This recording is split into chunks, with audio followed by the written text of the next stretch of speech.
Okay, welcome guys. It's another. Actually, we'll be taking this off now. It's another Wednesday. It's another Wednesday, and I am holding this mic. I need a mic holder thing. I don't like holding this mic because it messes up the ambience of the voice. But enough waffling. It's another Wednesday, and we are back with another video. I will start with good and bad news. The good news is we are over half 100 subscribers. We are over half of 100 subscribers. We currently have 54. 54 subscribers. Yeah, I really want to thank you guys for this. I really do appreciate everyone that has shared. On the contrary, we do have bad news. The bad news is I wasn't really able to do the quote unquote surprise that I planned as of last week, which led to me postponing this video.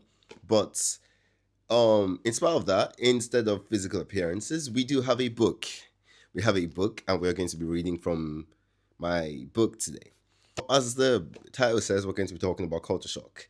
Most people think culture shock is a thing you experience when you go from freaking country to country, but it's not also that. Like you can experience culture shock going a from a suburb to a different suburb. Like it's mostly a thing where it's a different you're getting used to a different set of people.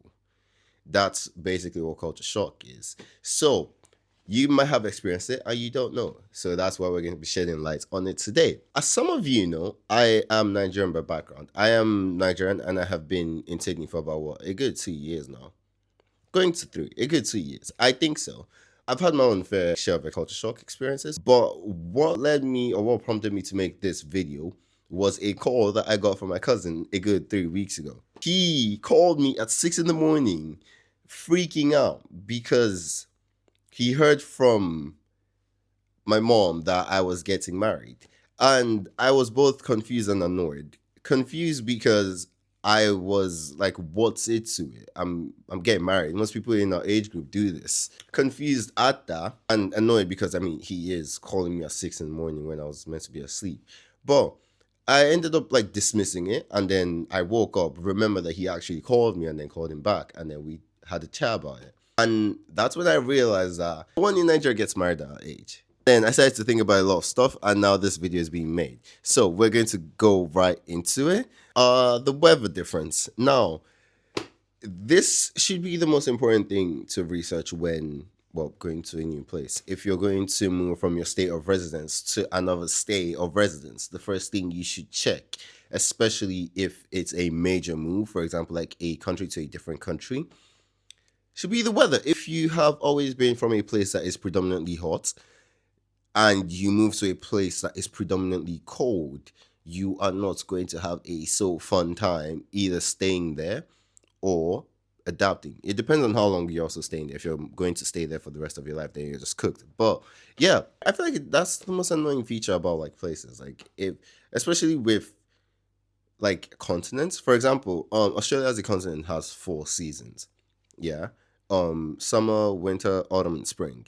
While Nigeria as a country has two, which is the rainy season and dry season. And then instead dry season where it's meant to be hot, we have a section from I think it's like November to January, which is called Hamatan, where it's like just cold winds. So it's still very hot sun, but you have cold winds. It's a very confusing feature, and most people don't really. If you don't do your research on that, and you travel to a place like Nigeria, I'm not really going to have a fun time because number one, you're not prepared for it mentally. Number two, you don't even know what's going on, so you're just either straight hot or you're just going to be icky from the rain, depending on when you go tonight. I remember when I first moved to Sydney. It was when February. It was February. That's like autumn. I think it was autumn because it was going to winter, and it was just coming out of summer. Now, me right now, I normally would not be doing this, wearing a hoodie in February. That's like a death sentence because of how hot it normally would have been. But because of the fact that I just moved from Nigeria to Sydney and I wasn't used to the cold weather in Sydney compared to Niger, I was cold as hell. I was complaining every single time about how cold it was. And I will not forget, my father told me one time when I was making my many rants. He was like, wait till June. And I was like, June, that's summer. June is when it's. Why are you telling me to wait to June? Is it going to be hot? It was not hot. It was cold. It was freezing freaking cold in June. That's another culture shock that I experienced is the pattern of the weather. Now, I said this in the last shorts where everything is just upside down, Australia being the land under. We have our winter in May, June, July. For what reason? I don't know. And then we have summer in November, I think. I think it's November, or that's when spring ends. I don't know. December, let's say December, January, February. It's the most unnecessary thing. And if you don't do prior research coming to Sydney or Australia in general, you are going to be caught so off guard. Imagine coming to Sydney in December thinking, "Oh yeah, it's going to be cold. I'm just going to enjoy the freaking mountains." And no, you're just burning. It's just 41 degrees. It's just 41 degrees on a bright Thursday morning. I feel like that should be the first thing you check when moving from a place to a different place, and that is going to be everyone's biggest culture shock. I personally feel that because even before you interact with anybody, that's the first thing you're going to realize, or first thing you're going to notice is either the heat, the cold, or the humidity of a place when you first go there. So yes, weather differences make a very significant culture shock in places. We'll be getting on to our next one in my book of knowledge, which is interpersonal relationship. It's a very weird concept, and most people will not realize this until you actually move. Like if you stay in your place, state, country of residence for the rest of your life, you probably will never. Wait, actually, except if your like state of residence is a very multicultural area, that's the only place where you might experience that culture shock. But if it's a very monotone type of community, you will never experience this for as long as you live. I think it's also which is why most people tell people to move and interact with other people because it's the funniest, most concerning, and just downright scary thing you can experience, especially if you're introverted, it's the scariest thing you're going to experience because you have gone from a situation where you're used to, or you've gone from a type of people setting where you're used to a whole different setting. Now, me coming from Nigeria, I have been used to a hierarchy system in terms of like interpersonal relationships. For example, in a family system, yeah, it would normally go as the father and the parents will have all the authority, and then it would be like the kids, depending on how many children they have. Let's say they have 3 kids, it would be first, second, and the last kid. The first kid would tell the second kid what to do, and the second kid would tell the last kid what to do. That's how it would go in like an authoritarian type of household. Yeah. But the more I've interacted with Australians and the more I have seen how their family system goes, it's not the same way. There's just people, especially when the kids become of age, like when they're 18. There's no father, it's just people. There's just humans in the house. And these humans talk to each other like they're equals. I'm talking like they would have full on arguments and like they would swear at their parents. Like it seems like stuff out of a movie until you actually see it in person. Looking back at that, I'm like, I could never do this. Like I could never, if I ever try that, it would just result in fight back. Yeah, no, that's not happening. Fuck no. Which, when I actually experienced that firsthand, it disturbed me. I'm going to be so real with everybody. It disturbed me because I was like, you can't be talking to these people anyhow. I think that's what redefined my version of respect because I have always been taught as a person that respect is normally given to like your elders, like you should respect your elders and yada yada yada. Now I don't agree with that for no reason whatsoever. I will respect anyone that's younger than me if they deserve that respect. But places that have this kind of system where you can actually voice out your opinions, that's what they teach you, and I feel like that's why people tell other people to actually explore, because if you don't leave your state of residence, if you don't leave your quote unquote bubble, You will never get to experience stuff like that, and you will never learn things like this. But the third segment on my book of knowledge is going to be talking about the people. Now, when I was researching this whole thing, like culture shock in general, I thought they were the same thing. I was going to lump them into the same thing, but then I realized that you can't really have an interpersonal relation if the people don't allow you to relate with them. The people that reside in a particular place will decide your stay in that place.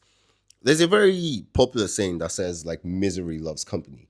If the people that live in a country, a state, a suburb, a an apartment in general decide that they don't want you, or if they don't like where they stay, they will make sure that you don't like where they stay. Because why do you get to be happy about this place if they're not happy about this place? Which is why there are very many dangerous places to go to. For example, like South Africa, or to be honest, like Nigeria. Like Nigeria is a very beautiful freaking country. I'm going to be so honest with you guys. There are states in Nigeria that you would just marvel at when you actually get to explore them. But the only reason why most people don't explore those states is because the people there are not happy. They live in poverty and in shambles. So why their state of mind is going to be, why do you get to explore this place? Why do you get to find the beauties of this place if they can't even live there? So if you do come there, they're going to make either your life hard, or they will just frustrate you, or they will just make you uncomfortable staying there. Once you actually get to think about it, and once you actually like do your research on certain places and certain people that live in places, it's a sad thing to experience. And we know where this problem stems from. Like, half of the problems are socioeconomic, which is basically finances, which is basically meaning that the government doesn't help these people, and then they put matters into their own hands. If you're going to move to a different state of residence, I would recommend you do your research on the people that live there, so as to know what you're signing off for, basically. So you just know what you're signing off for when moving to that place. But yeah, I feel like those are like the three main things you're going to experience when moving from place to place. But I do have honorable mentions. We have the bribery culture. The bribery culture, it's more of a thing in third world countries as opposed to first world countries, whereas both, like, not even just the policing system, like the government officials, everyone takes bribes. Whereas in first world countries, depending, you have to get to a particular level to actually involve yourself in the bribery culture. Well, yeah, but yeah, the bribery culture. We have wildlife, but that scares everyone. No one wants to come to Australia just because of the wildlife that lives here. Well, everything wants to kill you, but yeah, and we have everything being weekly. Everything being weekly is something that will shock anyone that comes here, because even in the US, like the US does everything monthly. Rents monthly, freaking they get paid monthly. And same thing in Nigeria, everything is monthly. But you come to Sydney and everything is on a Friday morning. So, yeah, man. Honorable mentions. This concludes the video for today. If you have more thoughts, let me hear your thoughts in the comments. I will be more than happy to learn from everyone. And if you have things to say, I do also want to hear them. Once again, I do want to thank you guys for 54 subscribers. This means a lot to me. I think it's been what? It's been a good 3 months. Three, no, not 3 months. Yeah, I think like 2 months. 2 3 months, and we have 54 people that are constantly watching. Let's put it like that. We have 54 people that constantly watch our videos. So yeah, that means a lot to me, and I really want to say thank you for that. Please like, subscribe, and let me know your comments down below, and share this video to everyone that will want to watch it. And until the next time I meet you guys, stay safe and love.